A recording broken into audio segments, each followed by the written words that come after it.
to the Endurance Athlete Journey podcast. This is the place where you get both a coach's and sports dietitian perspective on topics important to endurance sports, including nutrition, training, and how these impact and fit into your daily life both on and off the race course. Your host, Coach Justin, certified run and triathlon coach and owner of Tabula Rasa Racing, along with Coach Katie, a registered dietitian with a specialty in sports nutrition and owner of Fuel to Run. Here at the Endurance Athlete Journey podcast is where your journey begins.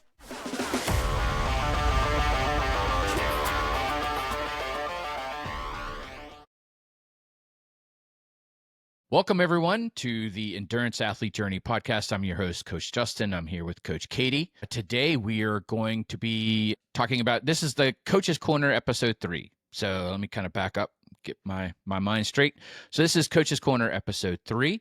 This is going to be an extension off of what we discussed last week, where we talked about where the mind is willing, but is the body able, where we talked about limitations of our body that is keeping us from training the way that we want to train or the way that we think is optimal. This week, we want to extend this conversation, and we're going to talk about when the mind is willing, but the clock limits. And so the idea behind this is that we all have technically the same 24-hour time frame within a day to get things done. However, everybody's demands on their life is different.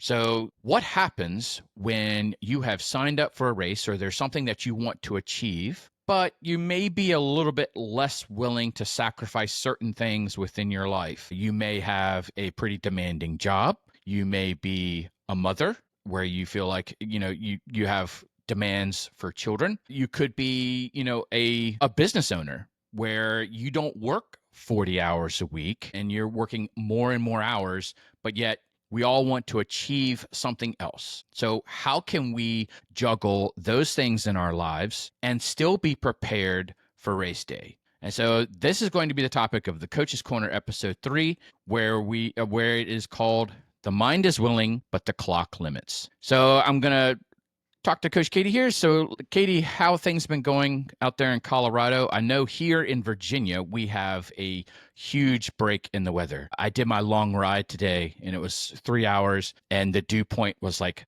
64, where it's been like in the 70s, the past like 5 weeks. And I needed this break in the weather. It was absolutely fantastic. I didn't feel like worked over death when I got back to the car. So are you guys getting a break out there in Colorado? Yeah, we actually have had a little bit of a break. The past few days, it's been kind of cloudy and we've had some talk of monsoons or rain. At least here in northern Colorado, we haven't really had a whole lot of rain. It's just been a little bit cloudier. So it's, instead of being in the 90s, it's been in the 80s and nice and cool in the morning. So it has been nice, except I'm looking at the weather and it's like heating back up to the 90s next week. So I don't know. It's August. So I'm just like, that's what happens in August. So I'm going to accept it. But yeah, I definitely been enjoying the little break. I think it'll be kind of nice tomorrow morning for my long run. So I'm going to enjoy that. And then I'm doing like a mile race, like just a mile downhill race. It's called the Mountain Avenue Mile in Fort Collins, and I'm doing that on next Friday. So I have I'm taking it a little bit easier this week, so it'll coincide a little bit with that heat. But yeah, it is what it is. It's August, so I guess I just have to bear it for another month or two, and then it'll get better. That's kind of what I'm telling myself anyway. Yeah. I didn't know what to do with myself, because when I was driving to the trailhead today, I looked at the temperature on my car and it said 66 degrees. And I was like, that can't be right. You're like, There's no way that it's Yeah. August and it's 66 degrees, because over the past 5 weeks, I've looked at that thermometer and at the starting time of my rides, it's been like 80. With a humidity like above 90, dew points above 70. And so it's been insane. But today was absolutely glorious, and I needed it. Like those days in the summer when you get those breaks, and just enjoy it, because it's not lasting. And so you just have to embrace it and be like, okay. It's funny because it always seems like those nice days land on my recovery days or something. So I have to okay, am I going to adjust my training or do something different? It's like, I want to kind of take advantage of this on a harder, harder training session. But yeah, it's okay. It'll get, yeah, like I said, it'll get better soon, I think. And then when it cools down, it's always that you feel like you've been training the heat for so long, you forget, like you're kind of like starting to adapt to it, but you're not really. And then when it's cold or cools down, it's like you start to feel amazing. You know what I Yes. mean? Like you're Yep. like, oh, actually, that maybe all that heat training actually was doing something for me. And because I get so frustrated this time of year of doing like track workouts and things like the other day, I did a track workout and it was actually pretty humid here. And it was like, oh, this sucks. Like I'm so slow. I'm like struggling. And then it just seems like everything's a struggle. And then there's that one cool day or that week of cool days in the fall where you're like, oh, this is great. I feel amazing. It's all coming together. I don't know. So I'm kind of like, okay, hopefully hopefully all this hard work in the heat is going to pay off at some point. Yeah. But yeah. Yeah. I Anyway. noticed it today. It's like today I got to observe my fitness because like the Yeah. past Yeah. like Exactly. few Yeah. weeks I've been like just praying to get back to the car and just yelling out at the top of my lungs, I want off this bike. And I was seriously questioning, I was like, how am I going to like ride longer? I was like, I can't even do this amount of ride. But today I did this. I actually increased my bike workout today. It was like 3 hours. And I was like, I did the same route, but my intensity was way up. So I got to actually observe that I am getting fitter. So it's a And that's nice always little nice. You're like, validation. "Oh, it's actually Yeah. this is actually I am getting better." Even though it feels like you're sort of stagnating or backtracking a little bit when you're training in the hot weather. So I think that's the nice thing. But yeah, I agree. But yeah, today, like the topic of the timing, I think was, well, for me, I wasn't sure. Like, there's a few things up in the air for me and my schedule, and my son is starting school, which is both kindergarten, anyways, which is both good because he'll be there every day, but then it's also just trying to figure out what my schedule is going to look like this fall with my work and him and everything else. And so I'm in this situation where I'm thinking about what am I going to train for? Like, especially next year, I'm gonna have another big year, I think, of training coming up next year. So the rest of this year is just kind of building back strength and speed and just trying to like allow a little bit of a break while still maintaining my fitness. But I'm trying to think, like, what time do I have? How much time am I gonna have? Because as everyone knows, if you're training for a marathon and you actually want to really do well in it or get a PR, you have to commit some time to it. And so I'm think one of the things I was thinking about as well, if job things or just things come up and I get really busy, how am I going to fit in the time to train? Because this last spring, I had a lot of flexibility with my schedule. I was very lucky in that I had the time to do some volume and some high training, just a lot of training, and be able to also have some time to recover and balance it. I don't think I did it perfectly, but I think I was able to do it well. But I didn't have a lot of time constraints. I had some just ability to do that. So now I'm looking ahead and I'm like, oh, I don't know what it's going to be like. Is it going to be busier and how am I going to fit it all in? And I think Justin, too, with your schedule, like you could talk about it a little bit. It's just you're doing this half Ironman, so you're trying to also probably figure out how am I going to fit all of this in on top of what we're doing with the podcast and your jobs. I mean, yeah, I don't know if you have any thoughts or things that you want to Yeah. add or. So a little bit of a backstory for me. Back in April, I was laid off from my job and I was kind of curious on what I was going to be able to do. And so, during the whole application process of trying to find a job, I actually got to live as an athlete and coach. And it was fantastic. I loved every minute of it. So uh, I enjoyed my unemployment period, but now I am now gainfully employed again because I love coaching and I love the business that I run and the podcast that we do and helping others and creating content. I love that, but I don't make any real money off of it. So, I have to have another job. So now this job doesn't have the same level of freedoms that my previous one did. So I've got a little bit more of a stricter kind of like login time because I still mainly work from home. I'm still kind of a remote employee. My last job was 100% remote. The office wasn't even in the same city that I live in. So, but now I'm working for a company that is here, but I'm still kind of bulk remote. It's like one day a month that I got to go into the office. So, but they're a little bit more noticeable on, when I log in and when I log out. So now I don't have that same level of freedom. So now I kind of have to look at my training plan, because what I was doing is like I was getting the bulk of basically all of my workout done in the morning. So, if I had like an aerobic session and a strength session, I did them all at the same time in one massive session. So it would take me kind of like 2.5 hours, and all my training would be done. But now I have to be a little bit more cognizant of time and how I'm structuring it. So, I'm kind of, doing my aerobic work in the morning and then saving my strength work for the evening. I don't really like it. It's challenging, and it's mainly motivation wise. So it's like, at the end of the day, you kind of want to be done. And so once you hit log off, and now you're just like, now I have to find the motivation to get myself out of this chair and grab my bag and then go head to the gym and try and perform. It's hard, I can tell you right now, but the approach is probably better this way, where I am giving myself a recovery period between sessions. And so performance wise, I'm thinking it's probably the better choice, but motivation wise and, like energy management, it's a little bit trying. And it just Yeah, takes I some get getting it that. takes some Yeah. getting used to.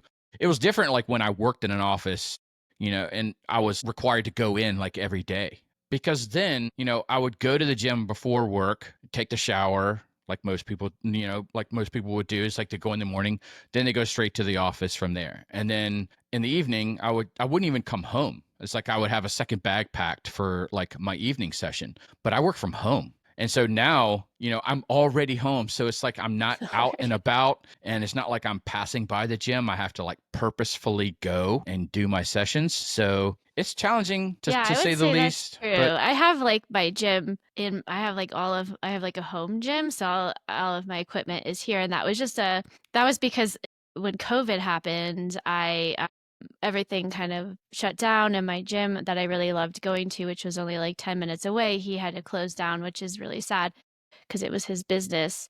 And I was like, well, I don't really have time to go to the gym because we live in the country, like 20, 30 minutes away from almost everything. So I've just been gradually since 2020, gradually like getting more and more equipment. So it wasn't all at once because it's expensive, but now I have a pretty good amount of equipment. So I have a treadmill and a rowing machine, and I have a squat rack and dumbbells and kettlebells and and a bunch of bands and things. So pretty much everything I would need.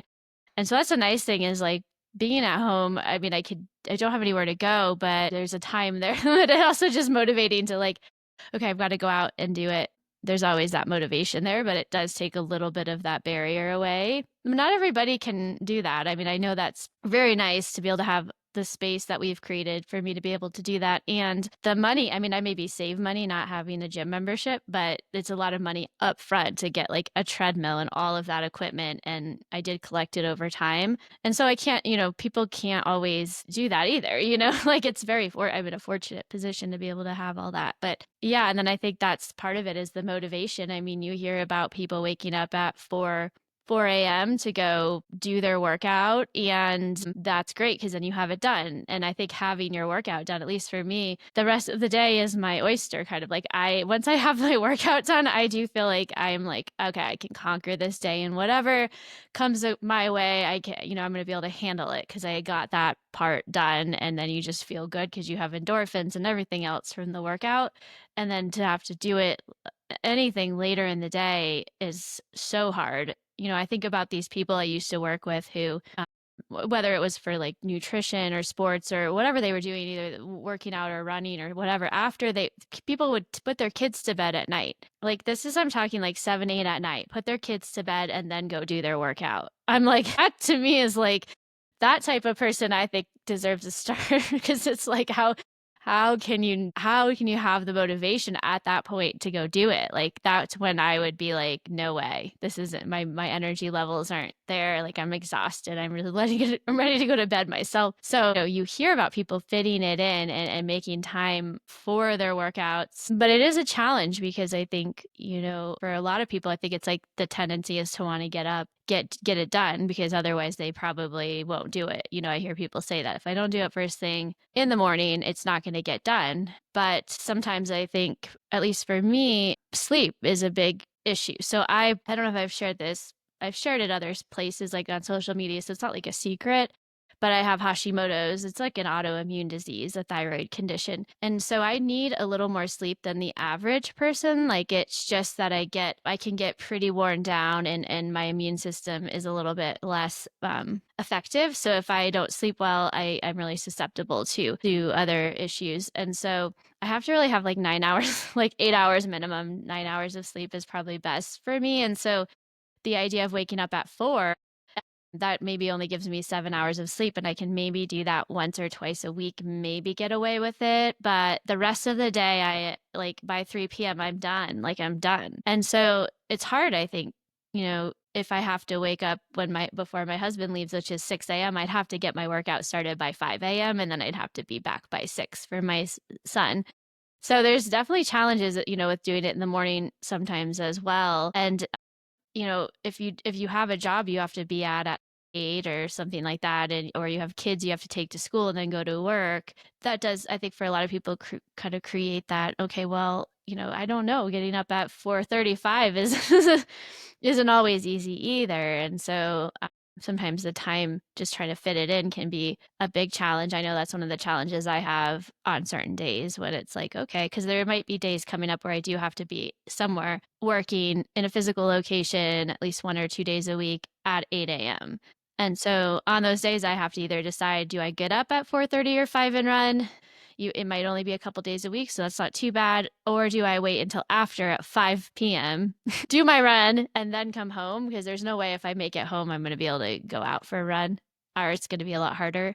So those are some of the challenge I'm, kind of facing currently, is just not having that flexibility anymore to like drop my son off and then do my run at like 9 or you know what I mean? That's in the heat, that's kind of bad. But most of the time, like, that's kind of where my flexibility has been working from home, is being able to like flex my hours in certain ways so that certain days I can fit in my training, and that may not be the case anymore as much. So for me, that's kind of my challenge. And I think when we were talking too, I mean, we have a few other things we want to mention, but I don't know, go ahead. And then I mean, I'm curious of your thoughts, Justin, and then maybe we can talk about like how to fit it, like the thoughts about like volume, and when we don't have the time to do the volume, and what, quality sessions, like how to fit it in when we have big goals. So we can kind of get to that. But I'm curious if you have any more thoughts on Yeah, like I the mean, time piece. my experience with time limitation. I mean, I have two kids.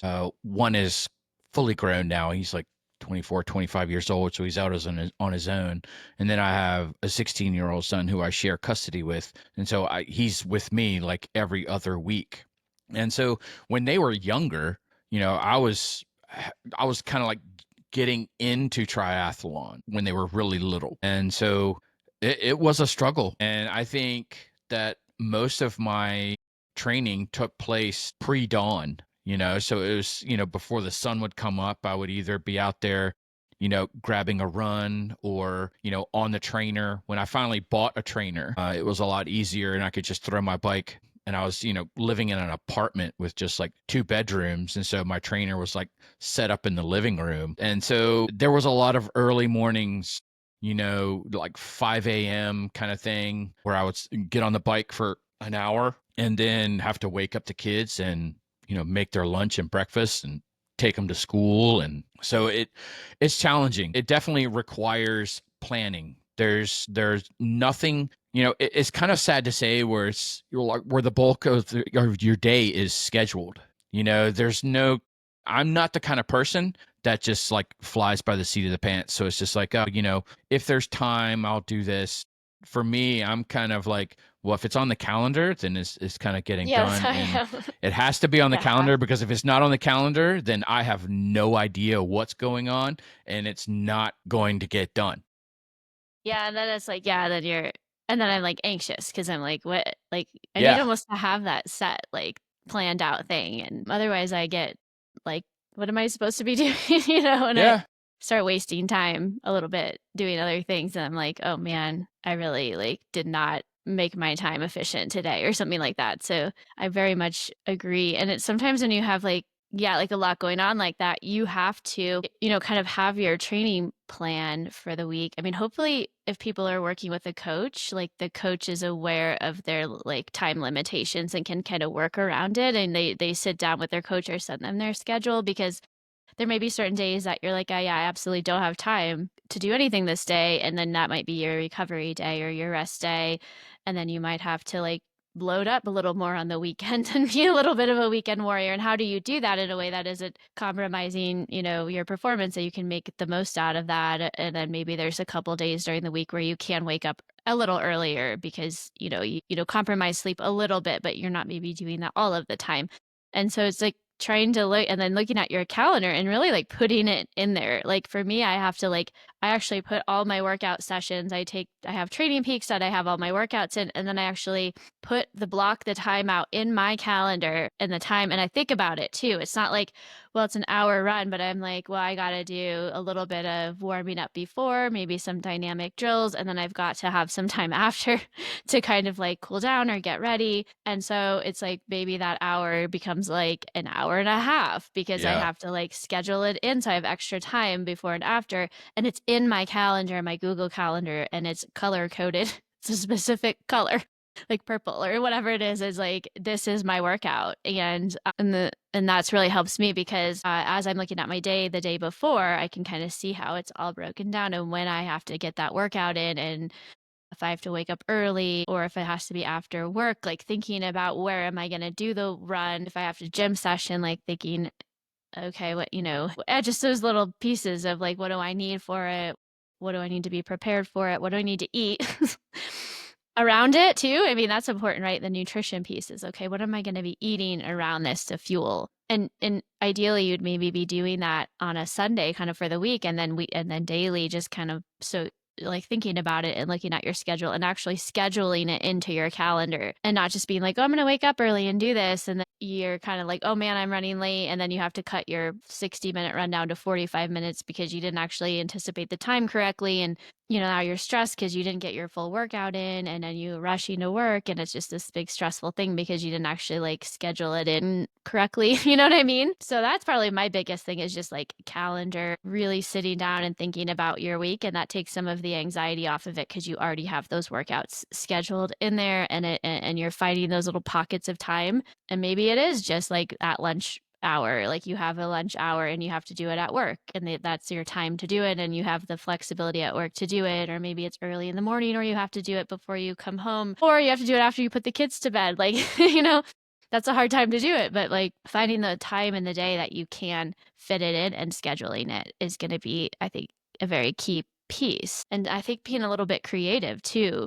Like, I don't have, my son is in like jujitsu right now, and it's a little hard to leave because he's so young. But I think when he's in sports, I'm thinking, well, if I have to take him to a sport, like, I could probably do some jogging around outside. I don't know. Like, I'm not, maybe I can, why obviously want to watch him, but there's a certain degree at which like that gets boring. So it's like, okay, maybe I can get a little bit of an easy run in while I'm at the sport, so you kind of have to be a little bit creative too when you're trying to find the time when you're really busy, and then just making sure you're sort of scheduling it. That's probably my biggest tip or thing I always do. I don't know about you. Do you schedule it?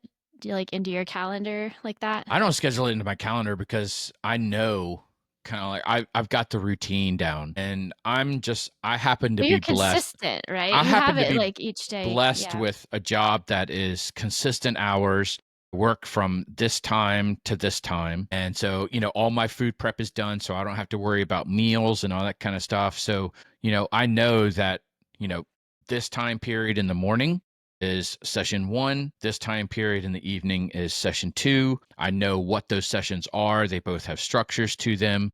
So there's no like, I'm not waking up in the morning and saying, okay, I have a run today, but I don't know what the run is. I don't know the purpose behind the run. There's no structure behind it. And so I'm just going to go out and just kind of like wing it. That's just not in my personality. There are some people that works for them. And if it does, then fantastic. But I do know that, for my strength sessions, I know what movements I'm doing. I know, am I trying to hit like a rep goal? Am I trying to hit a weight goal? And so one of those is going to be empty in the sheet. And so I'm just filling in one of those. And so, there's a structure to it. So I know kind of like how long it should take me to complete it. Sometimes workouts are faster than others. Sometimes they run longer. If I'm lifting heavy and I need a little bit of extra recovery, then it kind of bleeds in to that time in the evening. So that's why I kind of moved those sessions to the evening, because they do tend to take longer. And that's where a lot of it can expand. Mhm. It can, if I have it only allocated, it's like, theoretically this weight session should take me an hour. But sometimes it can take like an hour and 15 minutes. If I have to wait for a machine here and there, if I need some extra recovery, if, I'm like particularly sore and I'm still trying to lift heavy, I may need a little bit extra recovery. And so that just kind of like bleeds into it and it can expand. So you want to find those times of the day where that is easier to accommodate. So Mhm. I know that in my mornings, I'm super stressed and rushed, because a lot of times is like I wake up in the morning trying to get myself awake. I'll sit down in front of the computer and do some coaching related stuff, or some podcast stuff, and I'm working on that. And then sometimes that sucks me in. And then all of a sudden, I look at the clock and it's like, oh my gosh, I am supposed to be gone by now. But I know that my weight sessions are the one that is the most volatile. And so I put those in the time of day where I have more flexibility and freedom to accommodate that volatility. And one thing that I do work with my athletes on, and it was something that I started implementing several months ago, where I create 3-week blocks for them. So I have in Training Peaks, I have a note for them on the Monday, and then on the Wednesday, it says, send me your 3-week accommodations. And so what they do is they'll tell me what their next 3 weeks look like. Oh, I have a business trip on this day, or we're going away on vacation for this weekend. And, so I can only run, but I can't bike, or, that kind of stuff. And Training Peaks is a great platform where you can put in notes and availability within it, or they can just email me what their accommodations are. And then when I sit down to do their plan, I do it in 3-week blocks, and I look at what they have going on and then make accommodations for those. I mean, they're all custom coached athletes. So yes, there's going to be instances where we need to make a change, or, switch this day and that day. But one thing that I make clear to them is that if we're switching days or something happens that you didn't expect, talk to me. If you're working with a coach, Communicate that. communication is absolutely vital. And so what I don't want my athletes to do is say, well, tomorrow is my rest day. Today I had a run day, but I can't get to it, so I'm going to move my run to my rest day. But then I have some athletes where I don't want them like running 3 days Right. consecutively. They may be a new runner, or we may be like I have one athlete who's recovering from kind of an injury. And so I don't want her running like 3 consecutive days. So I build the plan to accommodate this stuff. So Mhm. it's like, okay, these two, they can run, these 2 days, because this day is an easy day and this is a little bit of a harder day. And so that should be fine, because the next day is either a recovery day or a strength day. So we can deload from that and shift stress from the lower body to the upper body. That's the kind of stuff that a coach, that's their job. And that's Yeah, what that's we what they're do as thinking about. coaches. Yeah. And so when they say, I'm just going to move it, a lot of times I have to tell them, no, it's a lost session. It's fine. We all have life that gets in the way, but we're not making up that session. And I Mhm. tell them the reason behind it. It's like, look, you have 2 run days that are coming up. I don't want you doing 3 days in a row like that. So we'll just say this is a lost session, but it's fine. It's going to happen as long as it doesn't happen like on the regular. Because Right, when it yeah. starts to happen on the regular, then we have an issue that we have to sit down and address. It's like, okay, well, what are your time management skills? And do you Yeah, why is do this you keep have a life happening? now where there's something that's going on that is now you have some level of uncertainty that's taking place in your life that you didn't have before, and we need to accommodate for that. Right. And so, in the last podcast episode that we talked about, it's like I may not be able to follow or execute an optimal plan, but I want to have a plan that I can execute that is optimal for me in the situation that I'm in the stage of life that I'm in, or the conditions that I'm dealing with. The same goes for an athlete. You know, they may not be suffering from an injury or something like that we have to accommodate for, but there are time constraints that we all have.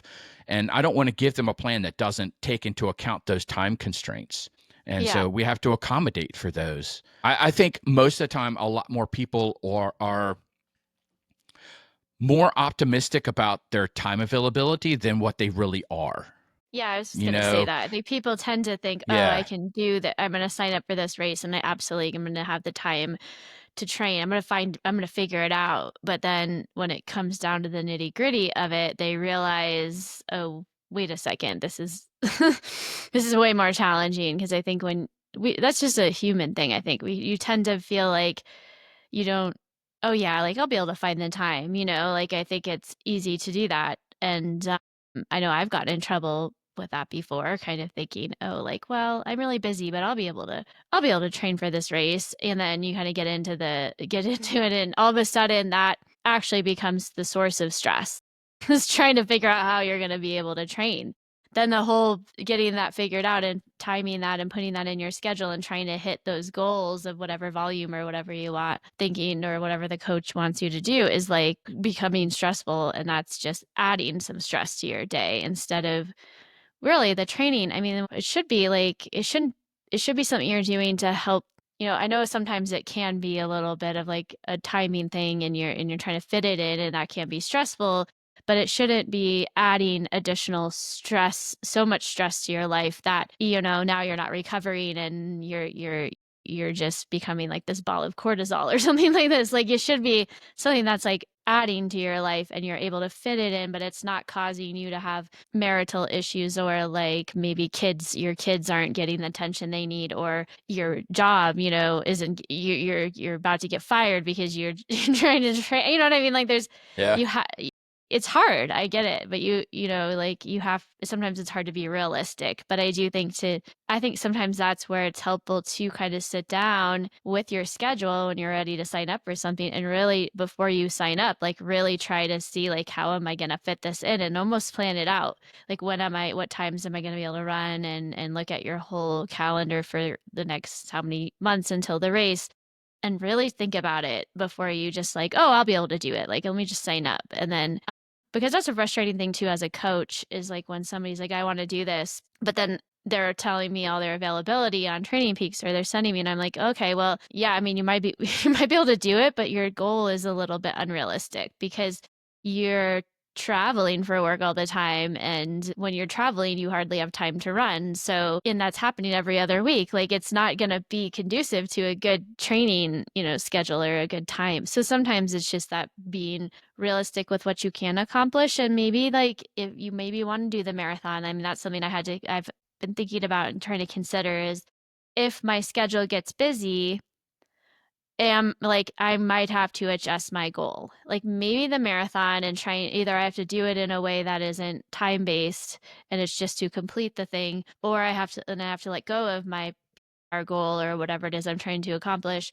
Or I have to find another goal. So maybe that's a half marathon, or maybe I really just focus on some speed for a bit, 5K, because I know I can accomplish the training for that and the volume I need to do well, but I don't know if I have the time to fit marathon training in. So you think just being realistic and having to adjust your goals a little bit is one thing to consider. Because I think the next thing we're going to talk about is that I mean, I think you can probably fit it. I think you can do fairly well. I mean, it's that balance of like you just need enough volume, right? Like you can't be maybe running your PR marathon on 30 miles a week. Like that's probably not realistic unless you're like a brand new runner and you've never done one. But so you need a certain level of mileage and a certain level of commitment to be able to do well.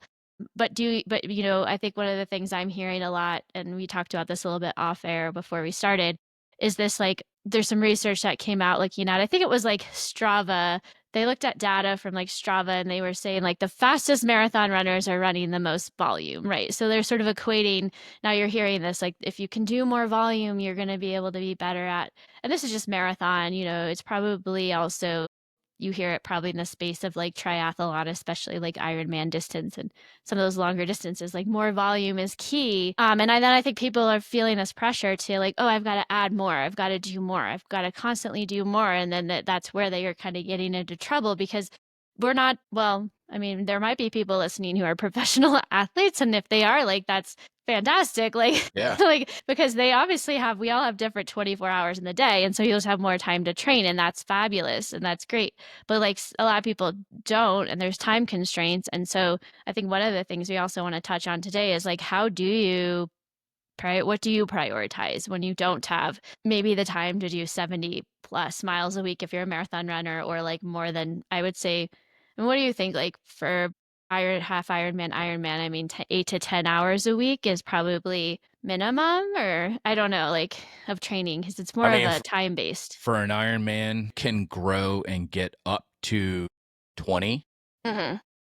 in your peak, but you're looking at probably somewhere between 15, 18. It's like a nice, like decent volume for something like that. You can do it on less, but again, it depends on the athlete and kind of their history, so whether What they they're can looking to I, accomplish, like.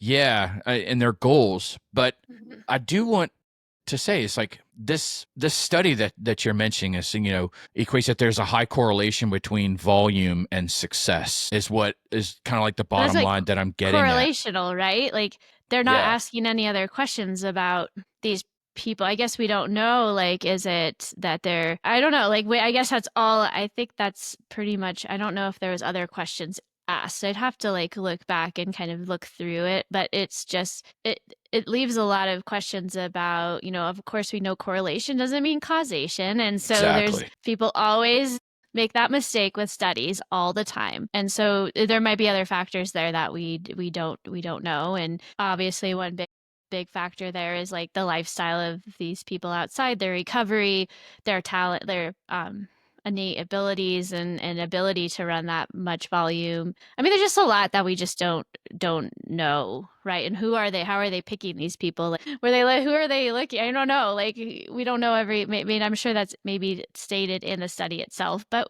so there's a lot of things there that we don't know. And so just to take studies like that and be like, oh, well, in order to be better, you have to do more volume, I think is not true. And I do think there's a lot of risk to volume in terms of injury. And we were talking like overtraining. And so, and there's volume, there is such a thing as quality versus quantity. And sometimes adding more quantity, just going out and running more, isn't actually helpful at all. Like maybe that's not doing anything for you, but putting you at greater risk of injury. So, I think those are all things to consider. So I have some thoughts for running in terms of like what types of like how you would maybe schedule your week and what sessions what types of things you would really want to focus on to maybe make the most out of it, and what sort of things you can kind of like leave behind. But I know you might have some thoughts for triathlon, because I think, I mean, with my experience with triathlon, I still don't think I'm like probably going to be able to say, oh, because there's the three disciplines. So you have this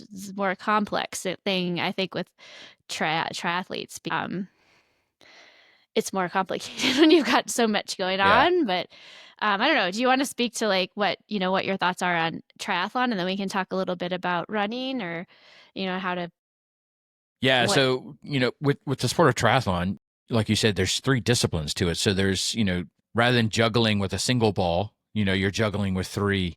And so it can get a little bit more complicated, which means that you just have to have more planning that's there, and so more forethought going into it. Mhm.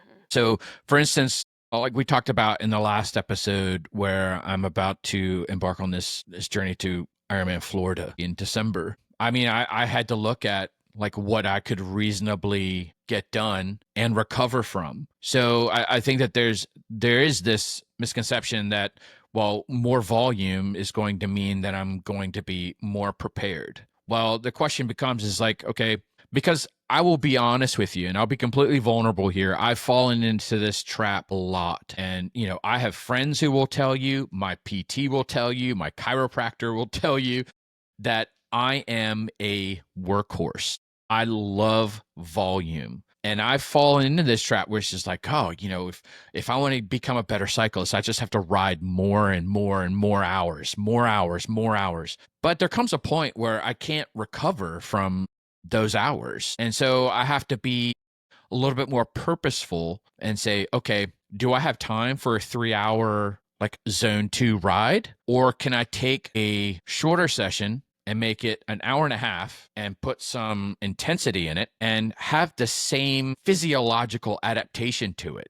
And so if you use Training Peaks, there's the TSS score, which is your training stress score. So there are some nuances with this calculation, and I don't particularly like the calculation, but it does prove a point that you could have that 3 hour session and it gives you a particular TSS score. Or we can have a different shorter session with higher intensity and it would yield the same TSS score. And so it's the manipulation of intensity and duration. So, for that study, where it said that there was a correlation of, training volume and success, it makes sense that the correlation is there because maybe the people that are able to train more and have that higher volume, they have the availability to do it, and clearly they're able to recover from it because the success that they're seeing is being observed. So there's almost kind of like a little bit of a selection bias by them being in the study. It's like, okay, well, the more you train, the better your success is going to be. Well, successful people may be able to train more. Maybe that's the key. And it has nothing to do with what it takes to be successful in the sport. And I think a lot of self-coached athletes kind of struggle with this. I know that I did, and I still do as a coach, because sometimes, I have to put on my athlete hat and I have to take off my coaching hat, and I was like, want more volume. I want more volume. A lot of it is ego. I think, it's just like, oh, I run, 60 miles a week. And there's some kind of like, impression that you get from somebody who's able Well, to yeah. accomplish that. And I think there's a And we little have, bit. like, social media now with Strava Yes. and all that, Yeah. like, there's a lot of, because that's one thing I noticed is not that it's just, like, it's tracking you, and I'm not before when we didn't have Strava, because I mean, for years, I just was running, right? Never had anyone seeing any of it. I was just running, so this is a whole new dynamic, and I think more people pay more attention to it than they should. It's just like showing you like over the month, like what your volume, is, and you can see this little graph and like there, and then you're able to see what other people are doing. And there's this comparison. And then, yeah, the ego piece of like, oh, well, so-and-so is running 60 miles a week. And they're really doing successful. They're training for this and they're trying to break this whatever time, or they're trying to do this thing.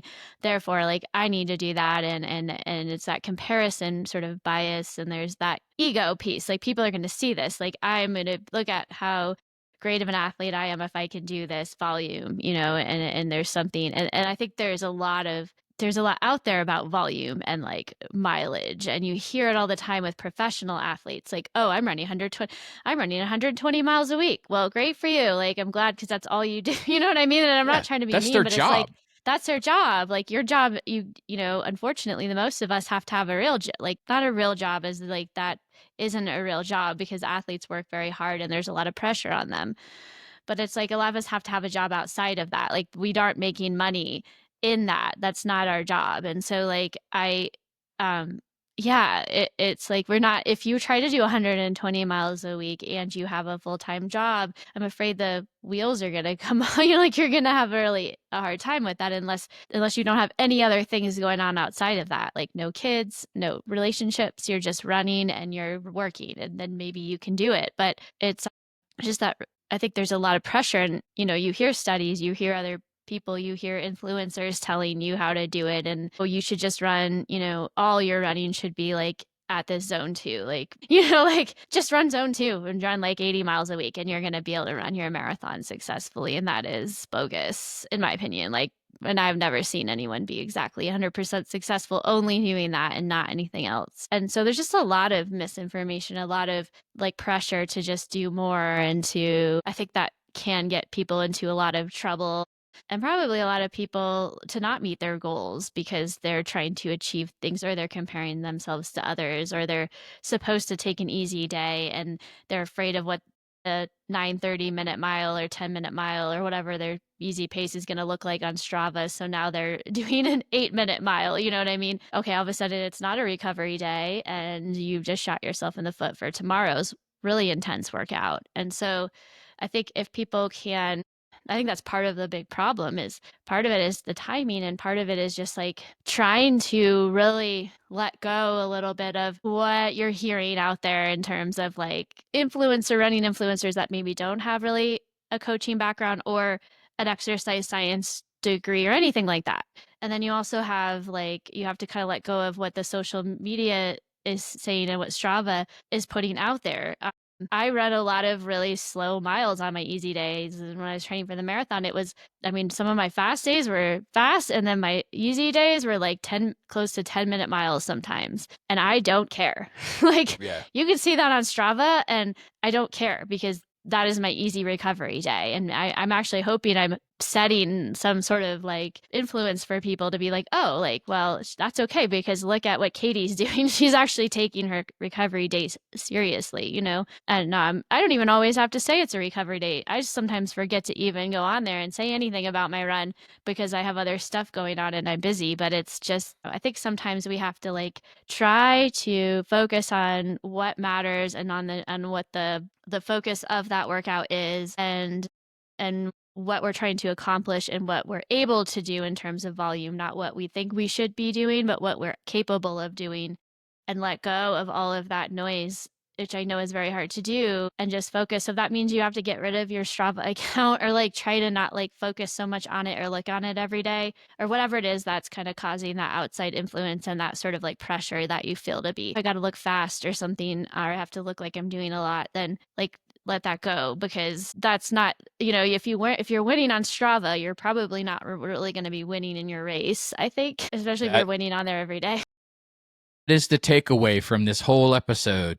So if you're winning in practice, you're not winning on race day. So Yeah, if you're winning every day and like you're just pounding out every workout's like or if you're just taking, or on the flip side of that, if all you're doing is like this super easy zone 1, zone 2 every day, I guarantee you, unless you're just wanting to finish that race, you're probably not going to have a PR in a marathon or any other distance. yeah, So you're leaving a leaving lot on the you're table. leaving a lot on the table. Like, you have to have that. And we'll talk about, I think we're going to do a whole episode when we can kind of, because we wanted to do a little more like deep diving into the zone 2 and kind of all of the background about that, and some of the information, some of the books that are out there. So we do want to cover that at some point. So we don't want to make this into that sort of zone 2 conversation. But for me, like with the running, like, and you can talk a little bit with triathlon too, it's like the big ones for me are like the long run. You know, if you're training for anything, that's anything, even a 5K, like it's actually really beneficial to do at least a 10-mile long run. But obviously, if you're doing a marathon, you want to do at least a 3-hour long run, build up to that within your, not every weekend, but you want to build up to those long runs. And then that's going to be critical. So that's one piece. And then I think also like those interval sessions, like whether they're, you know, depends on the time of the cycle for the race, like what part, you know, are you doing a 12-week build up or whatever, but you know, are you doing some shorter intervals, some faster speed, and maybe some like longer tempo or threshold work, and you have those key sessions set in there, like those key 3 sessions or 4 depending on how quickly you can recover, and then everything built around that is kind of that easy recovery runs, or those, you know, what you can fit in, that's maybe more of that zone 2. I mean, obviously the longer run might be some mostly zone 2 or some combination of that plus pace work or whatever you're doing on the long run. um that's like, as long as you kind of have those key sessions, and those other days you're building around that a little bit with some recovery or something, strength work, stuff like that, that you're building into that. And so that's kind of how I usually go about building like my own plan or plans for my athletes, is like, okay, what are these? I'll even sometimes build out like key workouts that I want for like a couple months in advance, but none of the other stuff's filled in. It's just me sort of planning out what are the key Yeah. workouts. And then as we're getting closer, I might 2 weeks in advance put out all the workouts for those 2 weeks. But I think through it like that. Like, what are these key workouts? How are we progressing like slowly with these workouts to get to this one day? And then everything outside of those key workouts is just sort of bonus or getting in some of that aerobic zone too, where someone's really working on their aerobic system outside of that. But I mean, that's how I go about for running. It's so much simpler. It's not trying to do that for 3 sports. So that's how I do. I don't know if you have thoughts on that. And I think too, like kind of touching on like how someone would like think about it when they're thinking about those 3 disciplines. Yeah. So what we would do is if you don't have the ability to fit in volume in terms of, now when I say volume, we're talking duration, because training volume is going to be a function of the duration that you're training and the intensity in which you're training at, is how I think of training volume. So if you don't have the ability to complete and execute a plan that has a lot of duration in it in terms of like longer runs or longer bikes or whatever, it doesn't really matter, then there's another piece of the puzzle that we can manipulate, and that's the intensity part of it. And so I alluded to it earlier, in Training Peaks, there's that TSS score. And regardless of how it's calculated, I think it presents the information that is relevant, is that you can have similar adaptation by manipulating intensity rather than just adding duration. So if I have a time constrained athlete, then I have to give a lot of thought into what those workouts are, like the details of the workout. So I would come and say, okay, I want, they have the ability to, let's say, execute a 10-hour plan for that week. Now I have to say, okay, what can I do to make those 10 hours quality hours? Because they don't have the ability to execute a 12-hour plan, which may have a little bit of easier intensity in it, a little bit easier like zone 2 stuff in there, because they have the ability to execute that, but they don't. And so I want them to be prepared and to feel prepared. So maybe what would have been a little bit of an easier run, we have to make a little bit of a harder run. But the key to it is not just to make the run hard, is to purposefully design the run so that it doesn't overload them, because you're trying to give them more intensity, but you can only give so much intensity to where then they can't absorb it and they start to break down and then they get hurt. So, you're looking at, rather than doing a 45-minute zone 2 ride on the bike, now we're talking about, okay, we're going to do a warm up, a little bit of a zone 2 effort, then we're going to put in some zone 3 efforts in there, and then maybe back down to zone 2 and then a cool down. So there's structure to it. And then we have to manipulate the interval durations that would allow them to recover between efforts. So, if we want to do some tempo efforts on a bike, I may say, I want us to do 10-minute zone 3 efforts at this particular cadence. And we're talking about, measuring it by power, or you have to measure by RPE if you don't have a power meter on your bike. And then find what the rest interval needs to be so that they can execute the next interval either at the same level of intensity or just a little bit higher, but still within the prescribed range. And so what I don't want is this degradation across the intervals. So I don't want, really high intensity. And, if I give an athlete 5 intervals, I don't want the best interval to be the first one. I want the best interval to be the last one. And so, we have to kind of find those intervals that allows them to recover so that they can consistently hit, and if not progress throughout the intervals. I mean, it's a little bit of trial and error because every athlete is different. And so, you can say, some athletes I can give where it's like a 2-to-1 ratio. So for every 2 minutes of work, I give them 1 minute of recovery. So it's like the half of the duration of the effort, but it depends on the effort. So, that might be good for a tempo effort. where we're not really spiking the heart rate up very high and the legs aren't completely burnt by the time that you get done with the interval, to where it only takes you half of that time. But if we're doing some like zone 5 efforts, then I may say now we're talking like equal or like 1.5 times. So for every 1 minute that they do at zone 5, I may give them 1 minute to 1.5 minutes of recovery, because I want that second interval to be consistent with the first one. So I don't want this decoupling to take Mhm. place. And it comes with experience.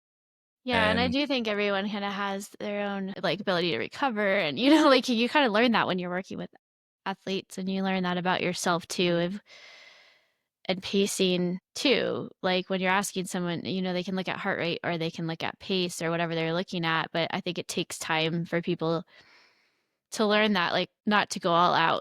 Like, go level 5 when they're only supposed to go to, like, like, I don't know, zone 4 or zone 3 in an interval instead of going all the way to 5. Some people just like, "Oh, I'm gonna go all out," and then they're burnt, and you just have to learn that over time too. I mean, I think that's mistakes that everyone's made, right? I mean, I made that mistake when I was younger. It's the interval, and I'm like, and there's a team, right? And we're all just running, and it's like there's a tendency to want to race, So, and you're not paying I also attention. think a lot of the limitation is like between the ears, Yeah, mental. of the athlete.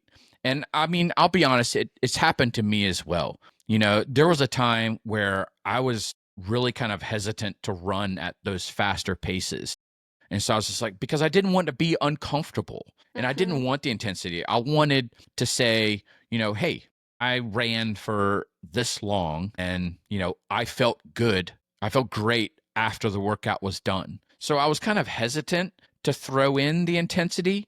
Mhm. And then what that does is that it basically creates this comfort level that I'm afraid to get out of. And Right, yes. so now you're starting to say, it's like, well, can I run at that higher pace, or can I, pedal at that higher power? And it's not that your body won't go there, it's that your mind won't let you go there. Hmm. Mm. And so what I found is that, having a few of those where we start to break this fear of failure is kind of like where it comes from. And once you kind of once you're successful, just one or two times, then you start to say, now you start to become more confident. And so it's like, you know what? I can handle the intensity. What was I so afraid of? If I'm running and I start to run at a faster pace, what's the worst that can happen? I have to walk or I get tired, oh, heaven forbid. Just slow So, down. Yeah. but You just if can't you go any don't farther. try it, you'll never know on whether you could have done it. And so sometimes you just have to say, you know what? I'm tired of being comfortable. I'm just going to go for it and see what happens and be okay with blowing up, or be okay with being successful. And Yeah, I I think that's think, true for a lot of yeah. And so I think that that's newer really athletes. relevant for the Yeah. time crunched athlete, is if you don't have that ability to execute long duration training plan, then you have to be comfortable with some level of intensity within the workouts. And you have to be okay with failing. You have to be okay with getting tired. You have to be okay with being sore. That's just part of the game. I mean, for every athlete, yeah, I think that wants to be successful, even when you're not time crunched, you have to be comfortable with those things, because you can't be just going out doing easy runs all the time and make any real progress with that. You have to like train your body at some of those higher intensities, and you have to increase your lactate, or try to, improve lactate threshold, and kind of get some of those parameters improved. And fitness will improve, and it does involve some level of discomfort. I think the important thing is we're not saying that we're not doing any easy running, or you're not doing, because you're doing like the warm-ups, and you're doing so you are getting some zone 2 in there also, because you should be doing your warm-ups very easy, and then you're doing that quality work, and you're recovering in between very easy, and you're recovering your heart rate come back down, and then you're probably doing some kind of cool down, and that's all going to be really in that like zone 1, zone 2 effort, hopefully. So you're not going out and warming up, out of that, because then you're just going to blow up during the workout. You're doing that other work in that zone 2. So you are doing some but you're probably not getting 80/20 because there's no way, for someone that's time crunched, your percentage may be more like 60-70% zone 2 and whatever it ends up looking like, but Yeah. it's probably not going to be in that ideal ratio, and in that case it's probably going to be okay, and you still probably will see some good benefits from that training. I think trying to have some comfort in knowing that those quality sessions make a big difference, and you don't have to be doing this perfect ratio of 80/20 to have some sort of like that. I mean, that a lot of that research is also on elite athletes. So you have to remember, Yeah. elite, like, in professional athletes, it's not always done people who are just recreational, so it's important to remember that too, and those people have a lot of time to train. And so for us time crunched people, like, your ratio of 80 of zone 2 to the rest will not be 80/20. It's probably going to be something different, and the ratio of zone 2 will be lower. And I think as long as you're recovering and you're doing the quality work that you need to do to get better, you will improve. And so I think just having that faith, because again, I think that's what we hear, right? Oh, you got to do 80% of your running needs to be zone 2. Well, if you do that, and then you won't have as much enough time to do the quality sessions, and then you're not going to progress. And so I think for certain people, you have to kind of throw that rule out. And we'll probably dive into this a lot more when we talk about that. But for the time crunch person, yeah, just kind of let go of that a little bit. And like we're both saying, like, focusing on some of those quality sessions, and, fitting in some of the zone 2 when you can, but you're kind of like ideally getting shorter, like your sessions may be a bit shorter, they may be a little bit more intense, have a little more intensity,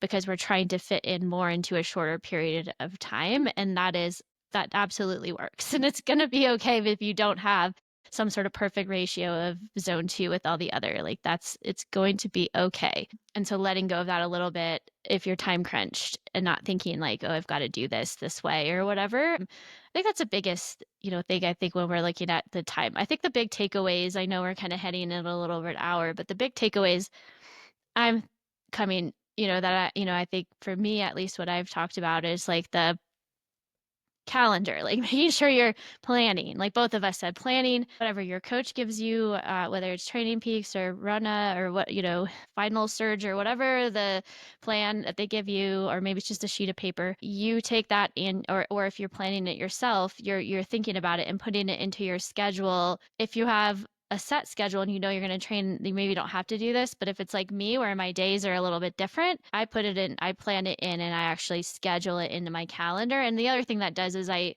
then doesn't allow anyone else to schedule things into my calendar at that time. So it blocks off essentially that time I'm training. So no one else can then go in and be like, oh, I'm going to schedule something here. So that, I think, is important. And I think the other thing is just the like we were talking about, just the intensity, like looking at how much time you have to train, and then kind of building the training outside of that. And you might have to look at more intensity, or just different levels of intensity, and maybe focusing on some like aerobic exercise in like a long run or long sessions on the weekend. But you're also not going to be able to do 2 hours during the week of zone 2, maybe. So you're going to have to try to find ways to increase the intensity slightly to get the same adaptation from that in shorter time. Yeah, I don't Any want other people to thoughts? walk away from this thinking that, I'm promoting that every workout has to have Yes, some no, level of yeah. No, intensity no, in no. it. We're just No, talking no, no, like no. those That's not at all what core I'm saying. sessions, right? So, Yeah, like we're you still know, doing the recovery.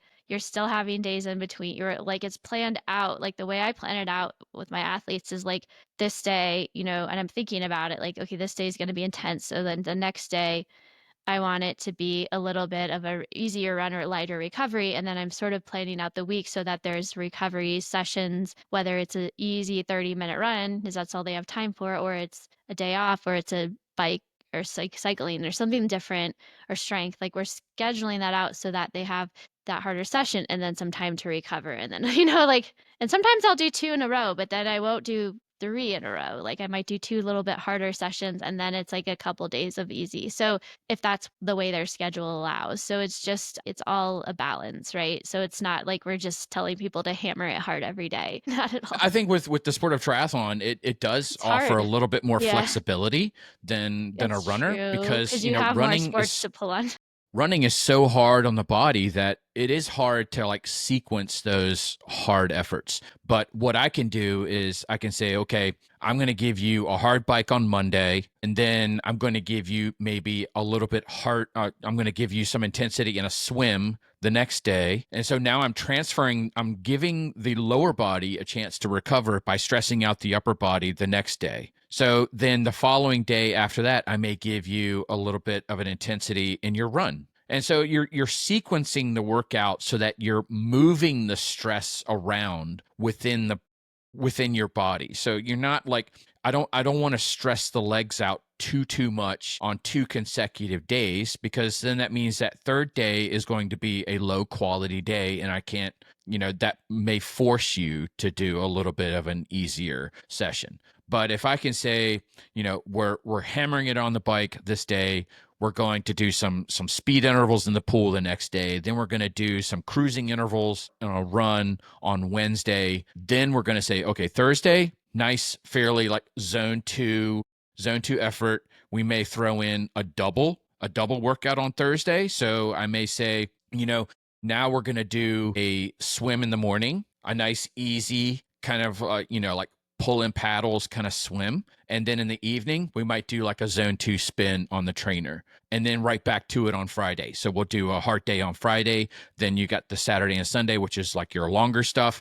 But, you have to look at the intensity, the duration, and the sequencing. The sequencing is what is really kind of missing. And that's the key to this, is how to structure your week so that you're not stressing out similar muscle groups on consecutive days, because then it makes it harder to absorb that and to recover from it and be able to be consistent. So if you're not giving a whole lot of thought and you're kind of throwing in workouts on days because that's what your schedule allows you to do, you're like, I can only run on this day. Well, then that's going to affect what you can do the previous day and what you can do the next day. So that's why planning is such a crucial thing, is if you you have a time constraint, then you have to be more purposeful with your sequencing and how you stress the body. Because I don't want you, like I said, stressing out multiple groups, and now all of a sudden you can't absorb it and you keep pushing because you have a plan and you have a goal that you're trying to meet. And now what happens is you show up on race day not recovered. So you're you're not overtrained, you're under recovered. And so now you're not going to perform as well as you hoped that you would, because you failed in, the planning of getting Yeah, to race day. it So kind of goes back to that recovery, like what we're talking about. It's like you got to put in enough stress yes, to advance, and you almost have to have that fatigue, but you're balancing that with it's hard. It's really hard to get that right sometimes. Like, putting that body under that stress, like, maybe you are looking at like training peaks or certain scores, and you're trying to figure that out, like how getting that right. But it's hard, and you don't want to overdo it where you're putting too much stress without the recovery, but you don't want to under do it, or have like really hard, like 5 hard training days and then 5 easy. Like, you know what I mean? Like you got to yeah, you don't want balance it that. pretty appropriately throughout the week. You can't do like hammer for like days and then like all of a sudden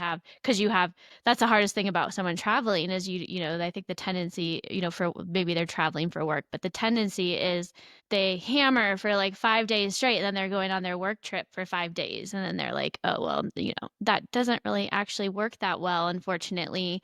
And that makes it challenging, I think. And then so it definitely, especially for triathlete, I think for runners, they can kind of maybe run, but it's a little more challenging when someone has that type of schedule when they're doing triathlon, because you either have to find a pool or somewhere you can ride a bike or run, but you can't just, okay, I'm gonna do 5 days hard, 5 days easy, because the body isn't going to adapt very well to that. You have to kind of balance it a little bit better. I think I haven't had anybody with success doing that anyways. So And it's for the time constrained athlete, you have to be very purposeful about your recovery part of it. And mhm. we're not just talking about taking rest days and getting good quality sleep. I'm talking about like like the roll. Yeah, You have to be rolling and diligent about the mhm. rolling and the stretching. And I'll be Yes. honest with you, I am the worst at it. That's my worst. That's I my least I favorite thing. hate rolling. I Oh, it I hate it. because Yeah. I just don't like it. Yeah. And And I that's the thing, have is when you don't have yeah. time. because you want to get the workout in. That's the hardest Right. part for me Yeah. is it's like, okay, I've got my workout. I have the time to do that. I always neglect that extra time, and I don't always neglect it, but like right now, for instance, I haven't been very good about that because I was so diligent about trying to do it at night before bed or fitting it in when I could before. It's just that's some of the hardest stuff to fit in. And I think that's what a lot of the time constraint athletes forget about is like they're fitting in their workout, but they're not thinking about those other things that need to happen to help with recovery that's going to help them be able to push it the next day or whatever they've got going on. And so they're not doing it. And it's like, I mean, it doesn't take a lot. So trying to find like 5 minutes, instead of watching TV and doing nothing, can you do 5 minutes of rolling while you're watching, so you have to kind of like force yourself. It's the stuff that we don't want to do that it does make a difference. I think that's right now why sometimes I'm struggling is because I have been neglecting a little bit some of that and I know it, and so I'm not saying I'm perfect at this, but I do know when I was doing it pretty religiously during my marathon training, it was absolutely helping me recover. And I was able to do some of those higher volume weeks because I was doing that every day. And so, yeah, I think that's also is one where time constraint is that we neglect those little things that are going to help us recover. And it's just, I know it's so hard, but trying to find those opportunities. Like, do you take the Theragun with you in the car, even though maybe you look funny, but while you're waiting for your kid to get done with school, I don't Yeah. know, like you're just Theragunning on your leg or something. You know what I mean? Like, it's like you kind of have to be, I think, creative in finding those little opportunities of time to like do the little recovery pieces or the foam rolling or the Theragun or the stretching and the mobility and all of that. That's so hard to do. And I'm not saying I'm good at it. I'm definitely better at it sometimes, but I mean, I if think you're that's if also you're a piece of it, right? You yeah, got to if you're an remember. A-type personality, then schedule it like you would a workout.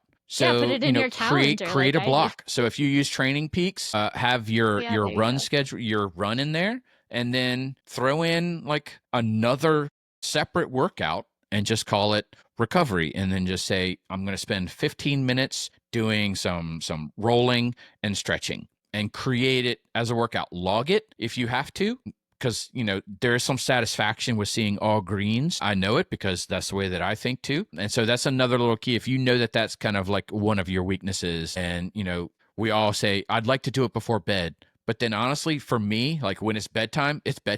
i'm Right. i'm not i'm not in the mood to like go into my Well, to my office yeah. and grab my little stick roller and roll out my calves and all that That's kind of what I stuff. do my I'm ready to Theragun. go to bed. I So listen to, like, an audiobook, and then I yeah. sit on but I can't do like, the rolling, that's more active, that stuff I have to do.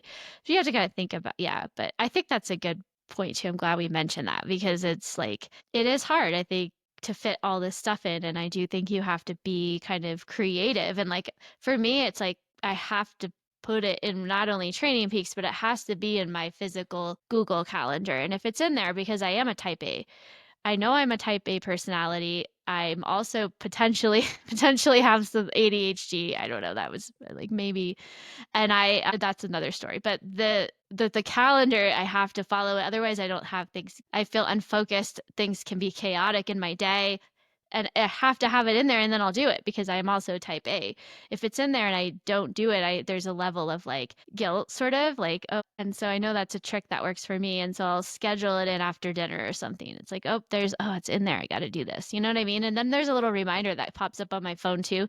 And it tells me that this is coming up. And I'm like, okay. Like, and so, because it's easy for me to forget. And then I'll be in bed at night and I'll be like, oh, shoot, I was supposed to do the Theragun, or I was supposed to do that and I totally forgot because, so I do highly recommend like scheduling those things, even if it's a 5 minutes that you schedule in or a little 15-minute block into your day somewhere where you think you can get it done because it sends a reminder to you. And if you're type A, you There's one maybe more are, box that you can check.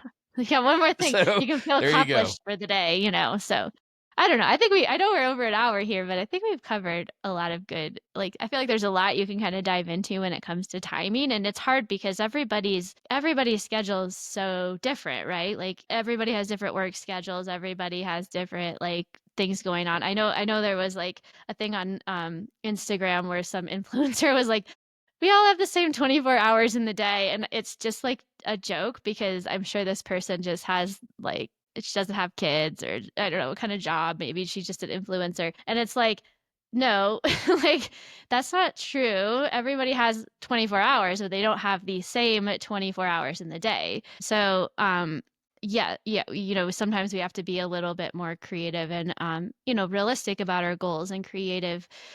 Unless you work like 12-hour days every day and you don't ever have time or something really like going on where you just don't have time, I think everybody can find some time if they really want to, but you just might not be able to do the 70 hours or the 70 hours, 70 miles of running or the 20 Yeah. hours of a triathlon training that you think you need to do to accomplish that goal. And so I think hopefully we kind of set some ideas, and hopefully I think also people will take away like a little bit of relief from it. Like, yeah, there's this pressure, and Katie and Justin are saying that we can do it, and there's other ways to do it, and you can still accomplish goals and have a little bit of time constraints. You just have to be good about how you plan, and you don't have to follow all of those sort of trendy things like that are happening with volume and like like zone 2 training and all that, and certain exact quantities of things to be able to be successful. So hopefully that helps people think, maybe have some ideas of how to fit stuff in a little bit, or how to structure their training if they're sort of self-coached. Although I do think it's helpful to have a coach sometimes for that very reason, so you don't have to think so hard about it. I think that I like thinking we about can it, but throw some in a people, few like shameless plugs here. yeah, we should Um, just I take do it. know that I have space on my athlete roster. So if you're a time constrained athlete, or you just want to take the whole planning thing off of your plate, you're welcome to reach Yeah. out, and I'm happy to talk with you about coaching as well, Yeah. and kind of help you in your journey, remove that from your plate, and all you have to do is just execute. Yeah, So absolutely. And if, yeah, I mean, I do coach only runners. I don't do, so Justin is great with runners and triathletes. I don't coach triathlon, because that's just not my expertise. I like triathlon, and I would be happy to work with triathletes in terms of nutrition and fueling, because I do have that expertise of like how to fuel, but I don't have the coaching expertise to mix all those three sports and be able to have someone be successful. But I have a lot of background in running. So for my play, it's like, anybody looking for fueling help with, how to even plan it when they're busy, like how to even plan the meals around that sort of schedule, like that's something I can help with. So definitely reach out. We have our Facebook group, the Endurance Athlete Journey Podcast Facebook group. So there's a page, and then we have our group. If you join that, you can tell us, like, ask questions if you think there's something we didn't cover in this time episode, or anything you feel like we didn't talk enough about or didn't mention. Like, I just think that helps, and then we can think of future things to talk about too, or if you have questions. I mean, that's really the platform. And of course, you can always have feedback for the podcast. I mean, that's another thing, another shameless plug is, please rate and review the podcast wherever you're listening, because we don't have any sponsors. We're not taking money from anybody. We're just doing this because we love to talk about this and we love it. So please also like consider doing that, so more people can kind of see the podcast and start listening. Anything else? I think my son and my husband just got home, so I'm afraid it might get I mean, noisy. if you're reluctant for social media, that's perfectly fine. I understand. We also have an email address that you can send an email directly to us. We do monitor it. So if you don't want to join a Facebook group, I get it, but you still want to communicate with us, then at the end of this episode, so if you're watching it on YouTube, there is the email address that is in there. I'm trying to remember if it's like the Endurance Athlete Journey, or if it's just enduranceathletejourney@gmail.com.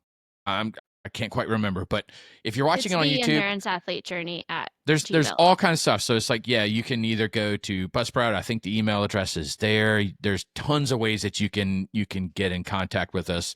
You can go to Fuel to Run, fuel the number 2 and run.com for Katie, or you can go to tabulaRasaRacing.com for me, and you can send us messages there. Yeah. There's We have a any common number little of ways area that you you can can just reach out write. to both of us, but we'd love to meet you and talk to you. If you have questions, or just need some help, feedback we're or happy to help. anything, thoughts, you're like, you don't agree with us on something Yep. like You can tell us that we're full of it. We don't know I what we're love it. talking about. That's fine. The thing is, like, I love to learn, and so as long as you have something to back it up, like, please, like, share because I'm always open to, like, learning and growing, and that's kinda what one of the reasons we started this is because it's kinda pushing us to, like, learn and think about, these things, training and nutrition and how to help people, so I'm always open to feedback or information. Just make sure you have something like a research study or something to really back up something too, and I'm happy to read it, and we might even talk about it, on the podcast. So, Yeah. yes, absolutely. All right, so this was episode 3 of the Coach's Corner, where we take a little bit more of a casual conversation, and we want to thank you guys for listening to the Endurance Athlete Journey podcast. I'm your host, Coach Justin, along with Coach Katie, and thank you for listening. And we will talk to you again soon.